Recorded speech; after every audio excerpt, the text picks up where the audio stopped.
और चुनावी राजनीति, राहुल जी, जो अभी राजकुमार जी बात कर रहे हैं कि वैचारिक राजनीति और चुनावी राजनीति, उन दोनों का जबरदस्त कॉकटेल है हेमंत बिस्वा शर्मा में भी। देखिए, हेमंत बिस्वा शर्मा ने नॉर्थ ईस्ट में बीजेपी को बढ़ाया है और अलायंसेस की जो शुरुआत है बीजेपी के साथ, बाकी सारे जो नॉर्थ ईस्ट के राज्य हैं उनमें अलायंसेस को सख्त करने में या फिर उसको सुदृढ़ करने में बहुत बड़ी भूमिका निभाई है। जहाँ तक नॉर्थ ईस्ट की पॉलिटिक्स का सवाल है, वो थोड़ी बाकी देश के राज्यों से थोड़ी डिफरेंट है। हमेशा से नॉर्थ ईस्ट में जो वेरियस राज्य हैं उनकी जो सत्ताधारी दल हैं वो हमेशा सेंटर से अलाइन करने में लगे रहे। हमेशा से कोशिश उनकी ये रही है कि सेंटर के साथ अलाइनमेंट उनका अच्छा रहे।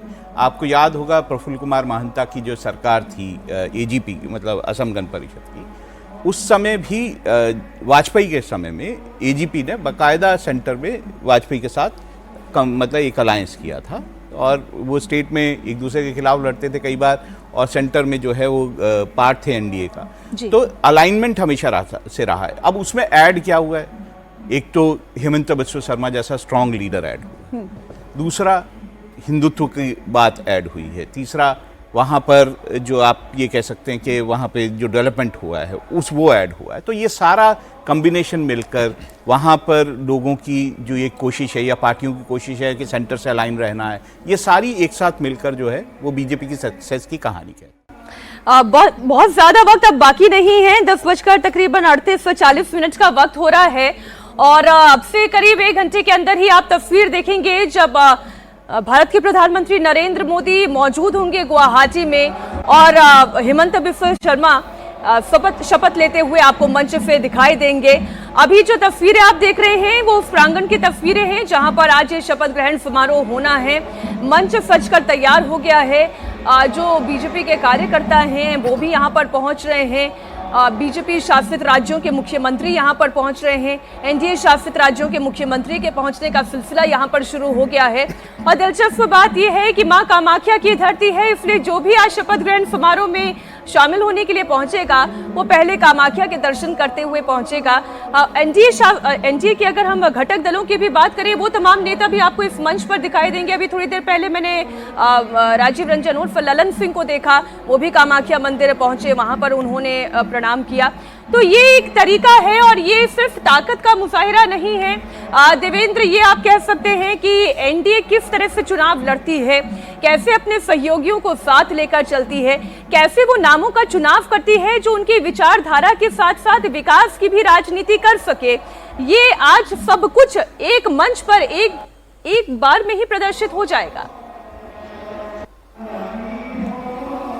जी हाँ, बिल्कुल मीनाक्षी, और कॉन्ट्रडिक्शन में कोऑर्डिनेशन आप कर पाए, गठबंधन की यही ताकत और यही खूबी होती है कि आप कैसे उसको करें। जैसे असम के संदर्भ में आप देखें तो एजीपी असम गण परिषद अपनी रीजनल आइडेंटिटी पर भी बहुत जोर देती है, जबकि दूसरी तरफ बीजेपी का लगातार जोर नेशनल आइडेंटिटी को लेकर रहता है। लेकिन एनडीए असम के असमीय पहचान के साथ अपने आप को कोऑर्डिनेट करते हुए एजीपी को भी साथ रखा है, दूसरी तरफ बीपीएफ को भी आप देखें तो उनको भी साथ रखा है और अपने दम पर बहुमत आने के बावजूद पहले ही छोटे से मंत्रिमंडल विस्तार, जैसे बीजेपी बहुत आसानी से कह सकती थी एजीपी और बीपीएफ को कि आगे जब विस्तार होगा जल्दी तो फिर आपके सदस्यों को शामिल किया जाएगा। आज क्योंकि बहुत छोटा है इसलिए हमारे अपने लोगों को एडजस्ट करना है, लेकिन ऐसा नहीं हो रहा है। 4 लोग अगर शपथ ले रहे हैं तो उनमें से 2 एनडीए के घटक दलों को दिया जा रहा है कि 1 सीट दोनों दलों को। तो ये खूबी निश्चित तौर पर प्रधानमंत्री नरेंद्र मोदी के दौर की अगर आप देखें कोलिशन पॉलिटिक्स पे तो उस पर जोर रहता है। दूसरी तरफ उदाहरण उठा के देखें आप तमिलनाडु का, कि वहां पर रातों रात में कांग्रेस पार्टी डीएमके का साथ छोड़ दी। साथ छोड़ना भी था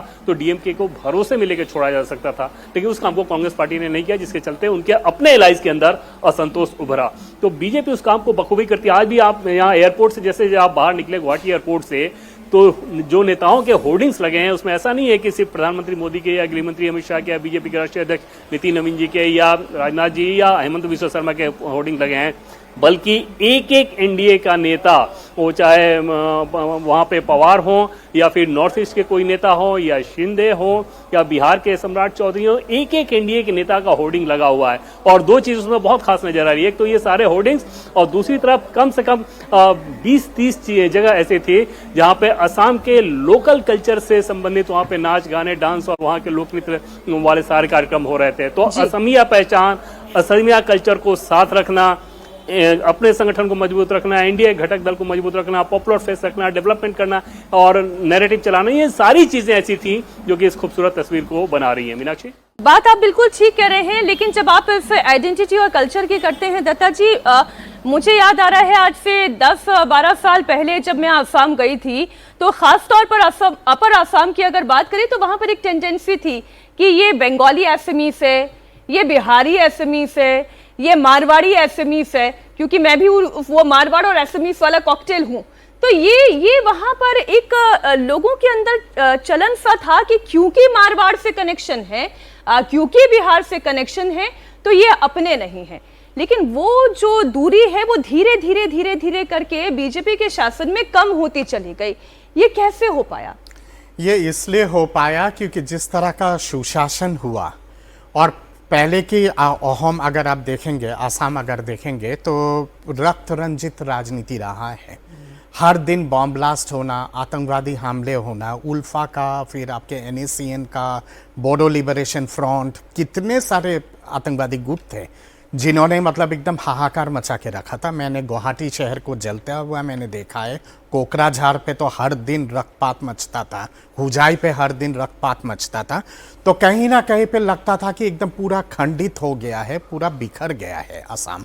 उसके बाद तरुण गोगोई जी के सरकार जाने के बाद जिस तरह से बीजेपी ने लामबंदी की तमाम गुटों को और तमाम ग्रुप को, आसाम को अगर आपको जानना है तो केवल एसएमईस आइडेंटिटी नहीं है वहाँ पे। आपने पूछा एक बहुत महत्वपूर्ण सवाल कि बंगाली एसएमईस या मारवाड़ी एसएमईस, ब्रह्मपुत्रा के इस पार जो प्लेन्स के तरफ जो है, लोअर असम की तरफ जो है, वो आसामिया भद्रलोक वाले लोग हैं। और ऊपर के तरफ आप अगर जाएंगे, हुजाई जाएंगे, धुबरी आप डिब्रूगढ़ जाएंगे, तिनसुकिया जाएंगे, तो वहाँ पे ताई अहोम यानी कि अहोम जो ओरिजिनल अहोम ट्राइबल लोग, उनकी दबदबा है। फिर बोडोलैंड की तरफ को आपके बोडो की दबदबा है, कार्बी आंगलोंग पे कार्बी, फिर मिशिंग ट्राइब, इन सब की दबदबा है।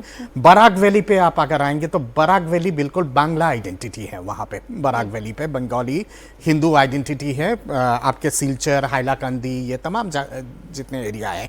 तो जब इतना ज़्यादा कॉकटेल हो, इस प्रदेश को संभालना अपने आप में बहुत मुश्किल बात होती थी, और इसलिए हर समय चीज़ें चलता रहता था। और कांग्रेस की तो फितरत में और नियत में थी कि एक दूसरे को लड़ाओ और बंटवारे के राजनीति करके अपना कुर्सी को सुरक्षित रखो। और इसीलिए चाहे वो हितेश्वर सैकिया जी हो या फिर आपके तरुण गोगोई जी हो, जिस हिसाब से खुला छूट उन लोगों ने दिया था बांग्लादेशी रोहिंग्या और बांग्लादेशी मुस्लिम को आने के लिए, उसके चलते और पेचीदा हो गया था। बीजेपी ने जो किया है कि शानदार वे में धीरे धीरे करके सबको एक छतरी के नीचे लेके आया, अपने रीजनल आइडेंटिटी और लोकल आइडेंटिटी को बचाते हुए। और उसके साथ जो एक ओवरलैपिंग हुई है पूरे भारतीय सनातन संस्कृति की, वो कहीं ना कहीं पे धीरे धीरे करके आसाम को स्टेबिलिटी की ओर लेके गई वो नतीजों में रिफ्लेक्ट भी होती हुई दिखाई दी, और वो वहां के माहौल में भी बदला है। देखिए, वही बात है जो हम लोग कुछ दिन पहले जो मुस्लिम इन्फ्लुएंस सीट्स और हिंदू इन्फ्लुएंस सीट्स की बात कर रहे थे, CSDS के ही क्लासिफिकेशन में अगर आप 2-4 साल पुराना चुनाव देखें, Assamese speaking Hindu, Bengali speaking Hindu, Assamese speaking Muslim, Bengali speaking Muslim, TGL, ये सारे क्लासिफिकेशन होते थे। अब जैसे सर कह रहे, अब ये सारे क्लासिफिकेशन गौण हो गए। जैसा मैंने भी कहा पहले कि जो एथनिक आइडेंटिटीज थी, जो लिंग्विस्टिक आइडेंटिटीज थी, वो हिंदुत्व आइडेंटिटी में असिमिलेट हो गई, है ना, जिसकी वजह से ये सारी जो बातें हैं, जो डिफरेंसेस थे, कहीं ना कहीं वो न्यूट्रलाइज हो गए, मिटिगेट हो गए, और larger Hindutva umbrella which is not only Hindutva but also this Hindutva model of development जो दत्ता सर कह रहे हैं, गुड गवर्नेंस के मॉडल, जिसमें सबका साथ सबका विकास है, लार्जली सारे एथनिक आइडेंटिटीज ग्रुप्स हो। आज आप देखिए कि गौरव गोगोई, लुरिन ज्योति गोगोई और अखिल गोगोई, 3 अहोम के लीडर्स, बड़े लीडर्स, 2 हार गए। सिर्फ अखिल गोगोई अपर आसाम से जीते हैं।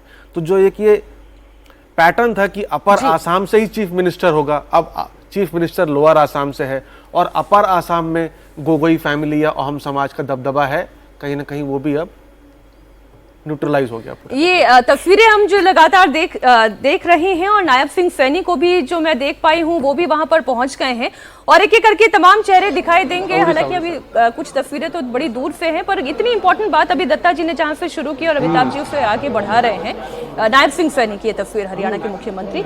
अजीत जी, ये बात तो सही है, MOU साइन हो गया था ना तीनों गोगोईस में, लेकिन वो भी काम नहीं आ पाया।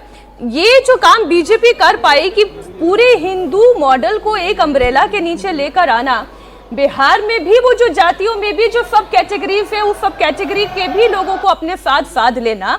आप एक बार उत्तर प्रदेश की 24 के चुनाव का अगर अलग कर दें, जो PDA वाला फॉर्मूला अखिलेश यादव का चल गया था, तो आप मोरलेस देखिए, जितने राज्य हैं बीजेपी वो उस हिंदुत्व के अम्ब्रेला के नीचे सभी जातियों को लेकर आ पाई है। बिल्कुल, ये बाकी तमाम अपोजिशन की जो पार्टीज हैं, कांग्रेस हो या दूसरी प्रादेशिक पार्टियां, उनके सामने सबसे बड़ा संकट ये है कि जो फ्रेगमेंटेशन था कास्ट का, हिंदू ब्लॉक के अंदर जो फ्रेगमेंटेशन था कास्ट का, वो धीरे धीरे कम हो रहा है। और वो कम होने का नतीजा ये है कि अभी भी उसकी कोशिश हो रही है कि उसको ब्रेक करें, और जो पैन हिंदू कोalition बीजेपी बना रही है जातियों के भीतर, उसको ब्रेक करें, उसकी कोशिश हो रही है। बाकी जगह हो सकता है अभी समय लगे, लेकिन चूंकि असम में ऑलरेडी 35% मुस्लिम आबादी थी, तो असम में ये करना बहुत आसान था कि आप पैन हिंदू एक कोalition मजबूती से बना लें। और उसके साथ बीजेपी ने जो प्रयास किए हैं, उन प्रयासों को भी समझने की जरूरत है। देखिए, ये जो उसके सहयोगी पार्टियां, ऐसा नहीं है कि उसने इथनिक आइडेंटिटी समाप्त हो गई, इथनिक आइडेंटिटी है। उनको रिप्रेजेंट करने वाली पार्टियों को जो पर्याप्त स्पेस भारतीय जनता पार्टी ने दिया, जैसे असम गण परिषद अपर आसाम की पार्टी है, शुरू से अपर आसाम की पार्टी है, प्रफुल्ल कुमार महंता मुख्यमंत्री होते थे, अपर आसाम के नेता थे, उसको रखा हुआ है। उसके नेता जो अभी अब उसके जो अध्यक्ष हैं अतुल बोरा, वो मंत्री भी बन रहे हैं, तो अपर आसाम के लिए उसने रखा हुआ है AGP के साथ उसका अलायंस है। अगर इथनिक आइडेंटिटी की बात करनी है तो वो उसके साथ AGP है। और बोडोलैंड का इलाका है, उसके लिए उसने रखा हुआ है एक फायर ब्रांड लीडर को, हाग्रामा मोहिलारी उसके अलायंस पार्टनर है, वो उनके साथ रखा हुआ। एक पर्दे के पीछे की स्ट्रेटेजिक अलायंस प्रमोद बोडो के साथ भी अलग है, लेकिन बोडोलैंड में उसके पास एक चेहरा है जो वहां की आइडेंटिटी को रिप्रेजेंट करता है। और खुद राष्ट्रवाद और हिंदुत्व की राजनीति के चेहरे के तौर पर हिमंत बिस्वा शर्मा है, एक राष्ट्रीय चेहरे के तौर पर नरेंद्र मोदी है। तो उसने इथनिक आइडेंटिटी को, ऐसा नहीं है कि डायलूट हो गया है, बीजेपी ने उसको अपने साथ जोड़ा है उनके चेहरों को आगे करके। ये हो सकता है कि थोड़े समय के बाद और कंसोलिडेट हो जाए बीजेपी के साथ, चूंकि अब बीजेपी पहली बार हम देख रहे हैं कि 80 सीटें बीजेपी जीती है, अपने दम पर बीजेपी को बहुमत आ गया है। और पहली बार ऐसा हो रहा है कि नॉन बीजेपी चीफ मिनिस्टर लगातार दूसरी बार शपथ ले रहा है। इसके पहले कोई नॉन कांग्रेस चीफ मिनिस्टर 2 बार नहीं बना था। प्रफुल्ल महंता 2 बार CM बने, लेकिन 2 अलग अलग टर्म में बने जी। एक टर्म की बात अभी कह रहे थे राहुल जी, जो दूसरा टर्म था उनका 2001 में खत्म हुआ, जब अटल बिहारी वाजपेयी की केंद्र में सरकार थी, उस समय बने थे वो। पार्टी की हैट्रिक भले ही रही हो, कांग्रेस की लगातार 3 बार कांग्रेस बनता था, कांग्रेस का CM दोबारा शपथ लेता था। नॉन कांग्रेस फर्स्ट CM है जो लगातार दूसरी बार शपथ ले रहे हैं।